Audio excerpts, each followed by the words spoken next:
સુદયા. ભક્તના હૃદયમાં સુદયાની પ્રાપ્તિ થઈ. અને જે એના પછી પારિજાત નીકળે. જે સમુદ્ર મંથનમાંથી પારિજાત નીકળ્યો, ત્રીજો રત્ન તો એ કહે સુશીલમ પારિજાત કહો. અહીં જ્ઞાન સિંધુના મંથનમાંથી, શબ્દ સિંધુના મંથનમાંથી જે પારિજાત નીકળે એ સુશીલતા, સુશીલતા રૂપ પારિજાત છે. પછી જે ચોથું રત્ન નીકળે,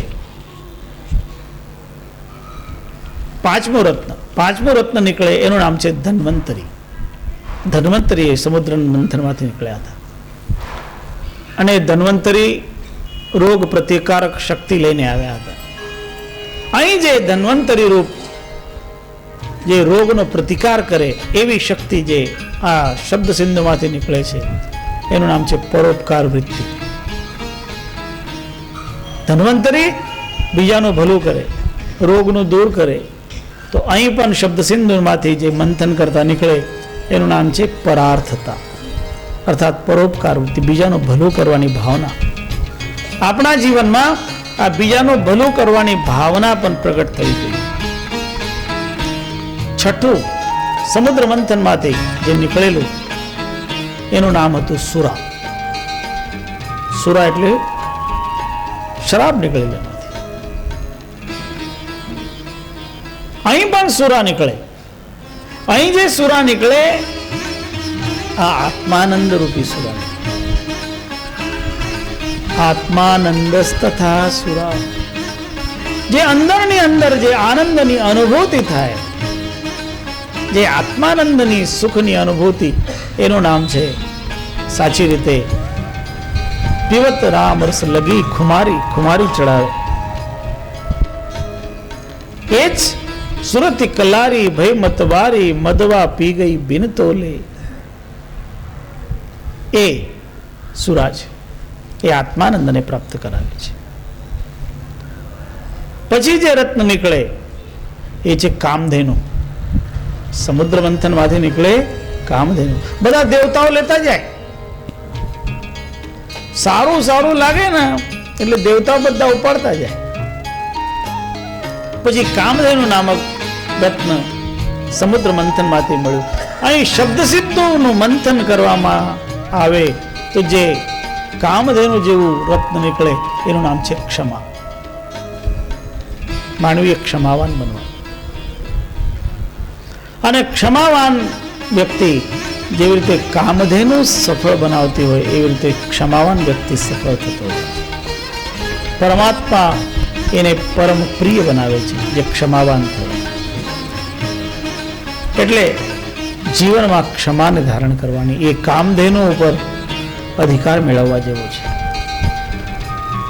પછી જે રત્ન નીકળે છે સમુદ્ર મંથનમાંથી એનું નામ છે ઐરાવત હાથી. ઐરાવત નીકળે જે ઇન્દ્રને આપવામાં આવે. અહીં પણ ઐરાવત જેવો રત્ન નીકળે જે શબ્દ સિંધુના મંથનમાંથી. એ રત્નનું નામ છે સંતોષ. જ્ઞાન મંથન કરો તો સંતોષ પ્રગટ થાય. એ સંતોષ રૂપ એ ઐરાવત હાથી છે. અને સંતોષ એવો ધીર ગંભીર હોય છે, જેવી રીતે ઐરાવત હાથી ગંભીર હોય. માનવીના જીવનમાં આવો સંતોષ જ્ઞાન મંથનમાંથી નીકળે, શબ્દ મંથનમાંથી નીકળે. પછી જે સમુદ્ર મંથનમાંથી રત્ન નીકળે એનું નામ છે રંભા. રંભા નામક અપ્સરા એમાંથી નીકળે, જે નૃત્ય કરે છે, જે દેવતાઓનું મનોરંજન કરે છે, એવી રંભા એમાંથી નીકળે. એવી રીતે અહીં પણ શબ્દ સિંધુના મંથનમાંથી પણ રંભા જેવી એક નૃત્ય કરનારી વૃત્તિ નીકળે છે. અને એનું નામ છે બ્રહ્મબોધ પરાવૃત્તિ. પરબ્રહ્મનો પરિચય મેળવનારી જે વૃત્તિ છે એ જ સાચી રીતે રંભા નર્તન કરનારી વૃત્તિ છે. અને પછી સમુદ્ર મંથનમાંથી નીકળતો રત્ન એનું નામ છે ઉચ્ચૈશ્રવા અશ્વ. ઉચ્ચૈશ્રવા નામનો ઘોડો. એ ઘોડો એવો, એમાં 7 બોખડા હતા, સપ્તમુખ. તો અહીં પણ શબ્દ સિંધુના મંથનમાંથી સપ્તમુખ યુક્ત અશ્વ નીકળે અને એ અશ્વ છે સપ્ત ભૂમિકા યુક્ત બોધ. જે 7 ભૂમિકાઓ છે જ્ઞાનની, એ 7 ભૂમિકાઓ દ્વારા પરિપક્વ થયેલું જ્ઞાન એ શબ્દ સિંધુમાંથી નીકળે. એ જ 7 ભૂમિકાઓમાં વિચાર સૌથી પહેલા, શુભ ઈચ્છા, સુવિચારણા, તનુમાનસા, સત્વાપત્તિ, અસંશક્તિ, પદાર્થા ભાવિની અને તુરિયા. આ જે 7 ભૂમિકાઓ છે, એ 7 ભૂમિકાઓમાંથી પસાર થતો એ જ્ઞાન, એ બોધરૂપ સપ્તમુખ અશ્વ, ઉચ્ચૈશ્રવસ અશ્વ નામનો પ્રગટ થાય છે. અને પછી પ્રગટ થાય છે એમાંથી અમૃત. અમૃતમ સત્ય વિશ્વાસ, સત્યમાં નિષ્ઠા, સત્યનો સાક્ષાત્કાર. એ અમૃત ત્યાંથી ઉત્પન્ન થાય છે. એમાંથી એક ધનુષ નીકળે, શારંગ ધનુષ. એ ધનુષ નીકળે, અહીં પણ એક ધનુષ નીકળે, એનું નામ છે સ્વધર્મ. સ્વધર્મ રૂપ ધનુષ નીકળે. એમાંથી એક શંખ નીકળે, સમુદ્રમાંથી શંખ નીકળે, એવી રીતે અહીંથી પણ એક શંખ નીકળે. એ શંખ છે બોધપ્રદ વાક્યો, ઉપદેશ, જ્ઞાન યુક્ત ઉપદેશ. એ અહીં શંખ છે. શંખ ધ્વનિ કરે ને બીજાને ધ્વનિ સંભળાય. એવી રીતે જ્ઞાનમય વાક્યો બીજાને આપવામાં આવતા હોય અને એના દ્વારા એમનું કલ્યાણ થાય. પછી એમાંથી ચંદ્રમા નીકળે. અહીં પણ આ જ્ઞાન સિંધુના મંથનમાંથી ચંદ્રમા નીકળે અને એ છે શુભ શાંતિ. અહીં શાંતિ મળે. એ શાંતિરૂપ શશી છે. એ શુભ શાંતિ આમાંથી, આ સમુદ્ર મંથનમાંથી મળે છે. પછી છેલ્લે નીકળે એમાંથી ઝેર. સમુદ્ર મંથન કર્યું ને 14મો રત્ન નીકળ્યું, એનું નામ હતું વિષ. તો અહીં પણ વિષ નીકળતું હોય છે અને વિષનો ત્યાગ કરવાનો હોય છે. અહીં વિષ કેવું? વિષમ ત્વિદમ જગત સર્વમ તજ્ઞાત્વા હિ ત્યજેત બુધઃ. કઈ જગતની બધી જે વાસનાઓ છે એ જ વિષ છે ને એ વિષનો ત્યાગ કરવાનો. એવમ લબ્ધ્વા સુરત્નાની રાજંતે શ્રીધરાદિકા. આવી રીતે 14 રત્નો મેળવીને લક્ષ્મી મેળવનારા ભગવાન વિષ્ણુ જે શોભા પ્રાપ્ત કરે છે એનાથી પણ અધિક શોભા હંસજનો પ્રાપ્ત કરે છે.